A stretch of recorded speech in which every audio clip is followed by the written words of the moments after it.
I got it. Thank you, Kamala. Thank you all so very much. Mr. President.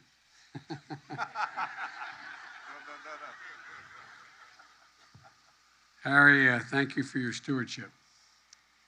You know, here in the heart of the capital of the United States of America, the tensions and the heat of the nation are vividly on display. Dr. King stands determined and brave, looking out the promised land. Across the tidal basin stands another giant of our history, Thomas Jefferson, whose words declared the very idea of America, that we are all created equal, endowed by or created with certain inalienable rights. We all deserve to be treated equally throughout our lives. To state the obvious, and no audience knows it better than this one, we've never lived up to that idea. But we've never walked away from it fully. We've never walked away.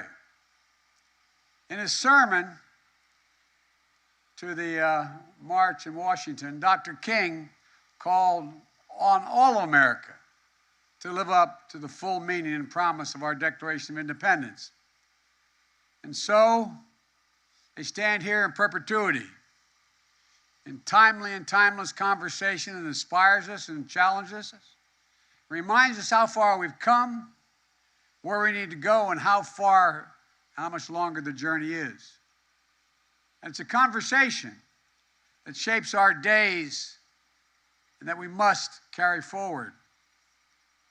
Madam Vice President, Madam Speaker, Chair of the Black Caucus, Petey, Congressional Black Caucus members, the Memorial Foundation, leaders of faith and community, distinguished guests.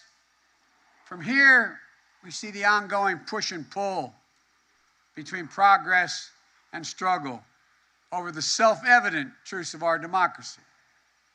And in our nation, we now face an inflection point in the battle, literally, for the soul of America. And it's up to us together to choose who we want to be and what we want to be. I know the progress does not come fast enough. It never has. And the process of governing is frustrating and sometimes dispiriting. But I also know what's possible. If we keep the pressure up, if we never give up, if we keep the faith. We're at an inflection point here. I know I've maybe overused that phrase, but it is an inflection point in American history in delivering on economic justice. For it was the dignity of work that Dr. King was in Memphis on that fateful day in April, helping sanitation workers, not only for better pay and safer conditions, but to be granted more dignity as human beings. In our time, it's about recognizing that for much too long, we've allowed a narrowed and cramped view of the promise of America. A view that America is a zero-sum game, particularly of the recent past. If you succeed, I fail. If you get ahead, I fall behind. And maybe worst of all, if I can hold you down, I lift myself up instead of what it should be. And it's just self-evident. If you do well, we all do well. That's keeping the promise of America. I've never seen a time when working folks did well that the wealthy didn't do very well.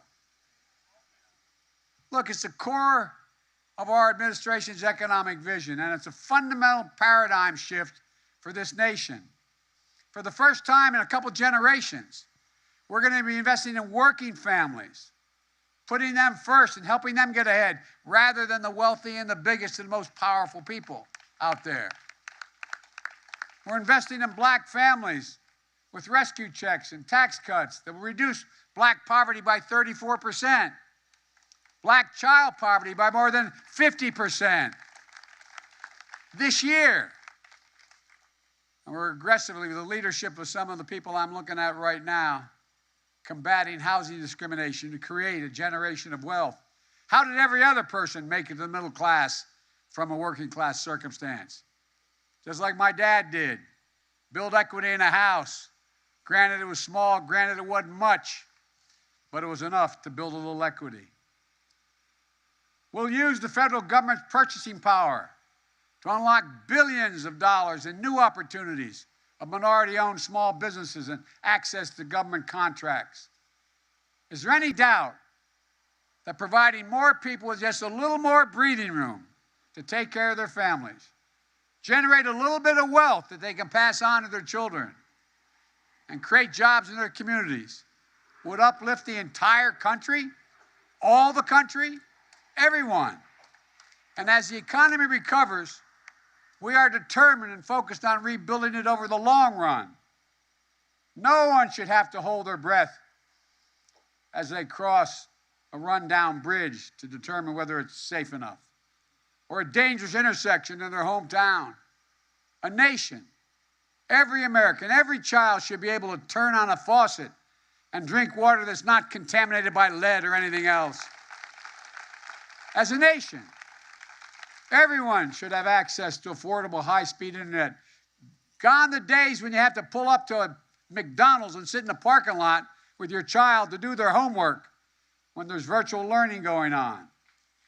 Dr. King said, of all the forms of inequity, injustice in healthcare is the most shocking and most inhumane. This is a once-in-a-century pandemic that's hit this country hard, and especially the African-American community. It's like you've all lost someone to the virus or know someone who has lost a loved one.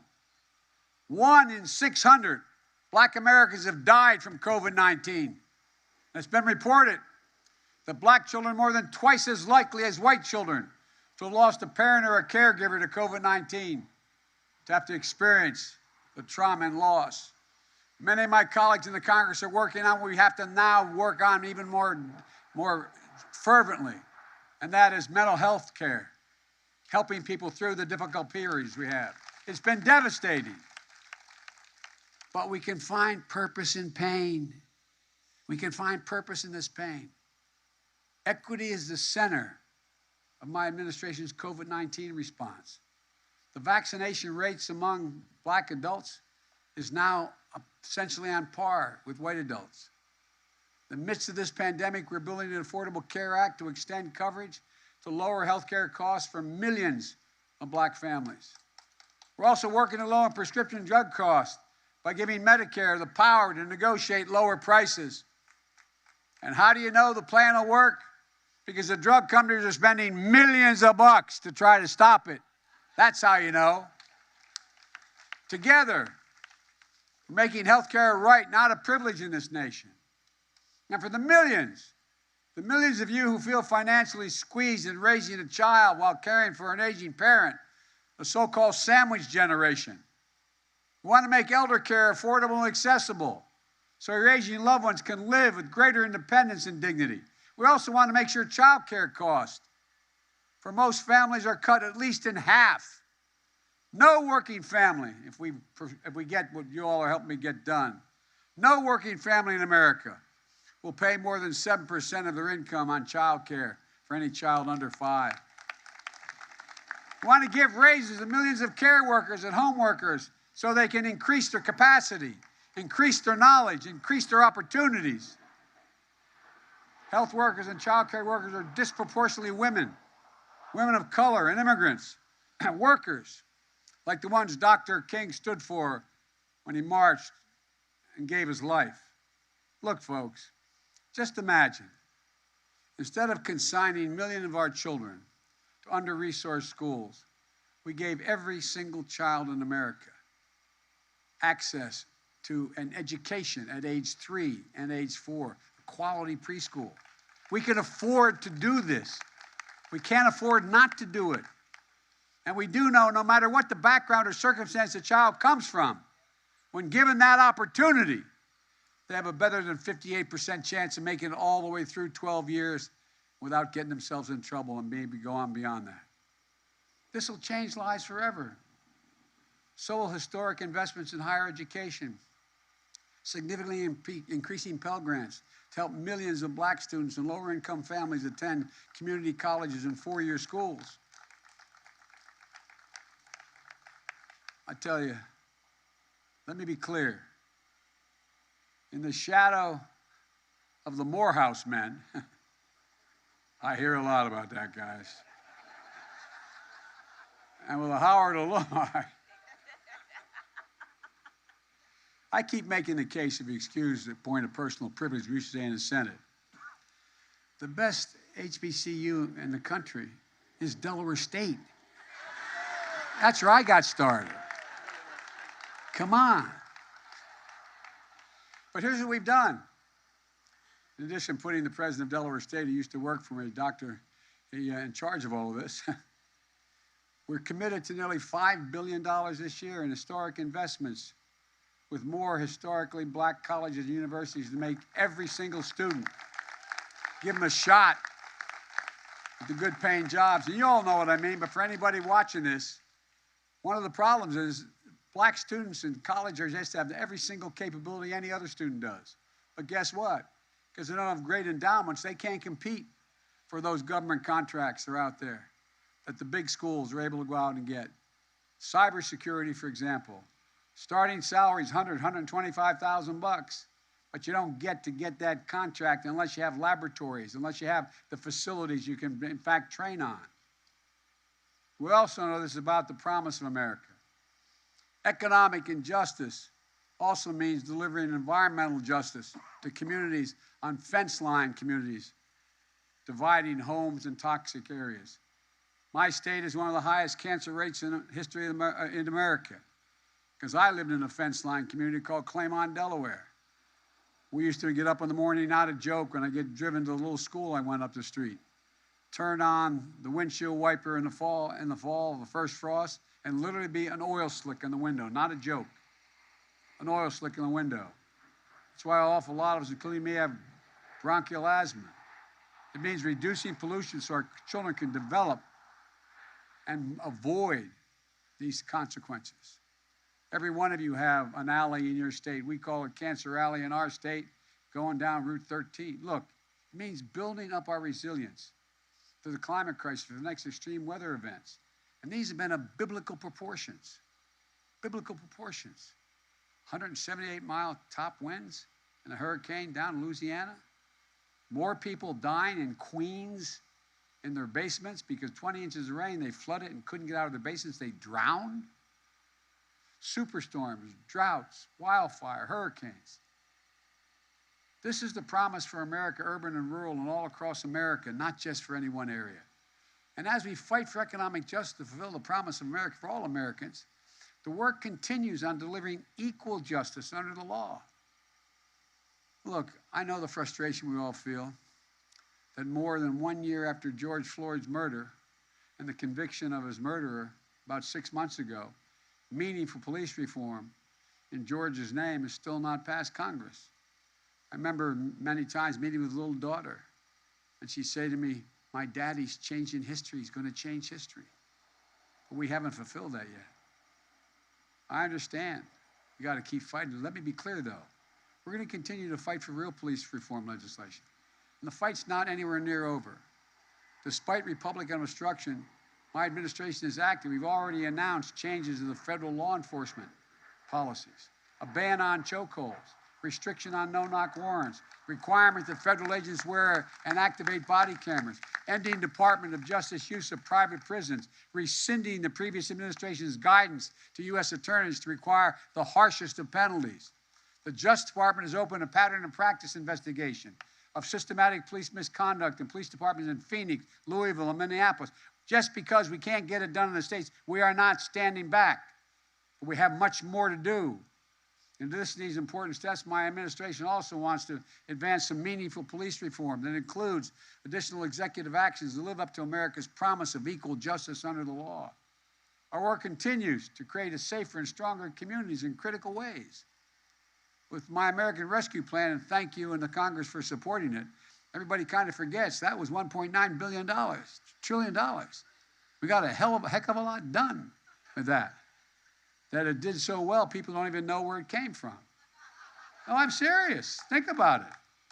Like, what'd you do for me lately? Well, we had $1.9 billion we took care of.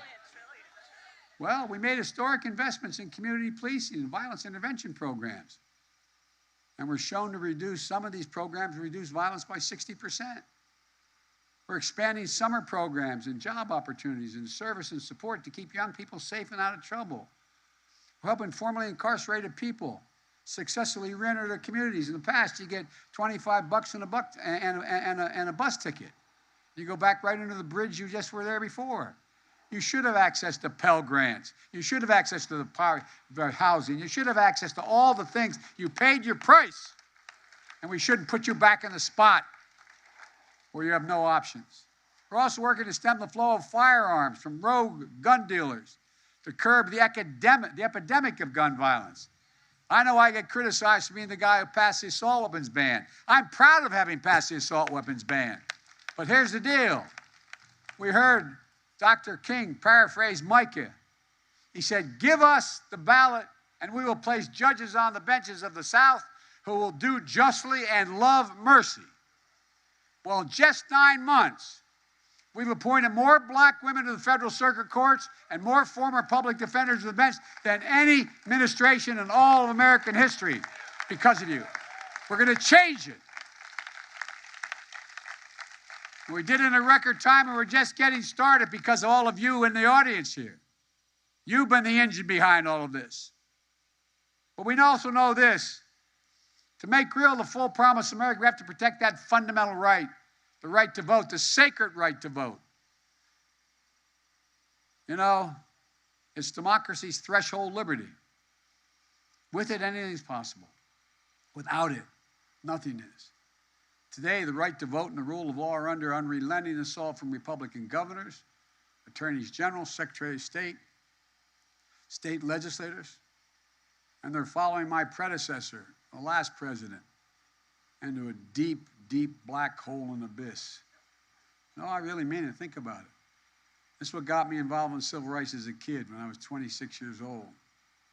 It gave me, I love reading about how Biden knew he was going to run for president. Hell, I didn't know I was even going to be able to run for the county council. I didn't even want to. But look, this struggle is no longer just over who gets to vote or making it easier for eligible people to vote. It's about who gets to count the votes, whether they should count at all. Jim Crow in the 21st century is now a sinister combination of voter suppression and election subversion. My fellow Americans, I thought at one point that I had been able to do something good as chairman of the Judiciary Committee.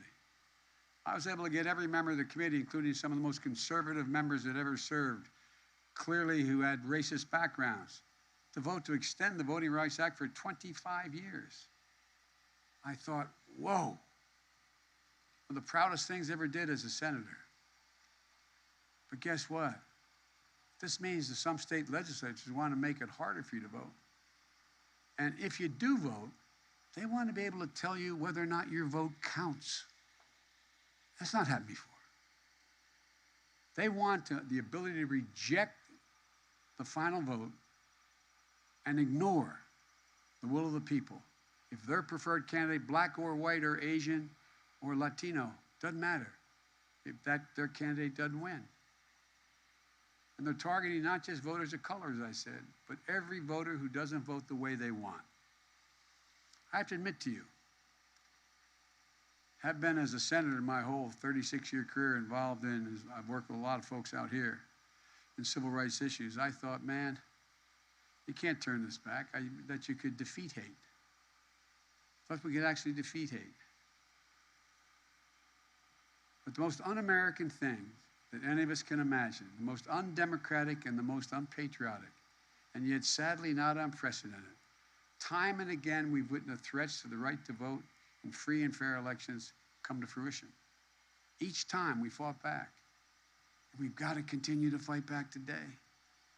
I want to thank Martin Luther King III for leading marches on voting rights during the anniversary of the March on Washington on August 28th. Vice President and I and our colleagues here have spent our careers doing this work. It's central to our administration. On the anniversary of Bloody Sunday, I directed each and every federal agency to promote access to voting, from each agency heeding that call. For example, the Department of Veterans Affairs, I asked them to make it easier for veterans and their families to register and to vote at VA facilities, so it'll be open. In addition, the U.S. Department of Justice has doubled the voting rights enforcement staff. We got a long way to go, though. It's using authorities to challenge the onslaught of state laws undermining voting rights, whether in old or new ways. To something like 20% of or half the Republicans or registered Republicans, I am not your president. Donald Trump is still your president. As we Catholics say, oh my God. But look, the focus is going to remain on discrimination and racial discriminatory laws. Georgia's various new anti-voting laws. And let's be clear about Georgia, Dr. King's home state, and the home state of someone who has literally stood in his shoes as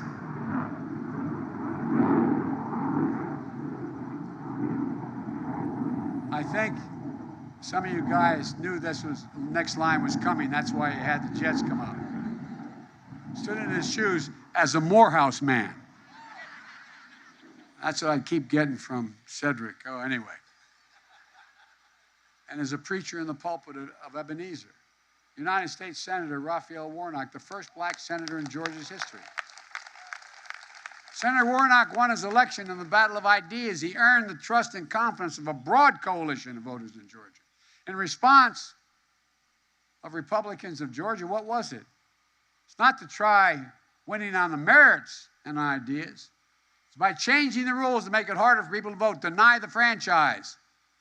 The vice president was leading our administration's efforts, and we've supported Democrats pressing to enact critical voting rights bills since day one of this administration, making sure we have unanimous support. But each and every time, the Senate Republicans block it by refusing even to talk about it.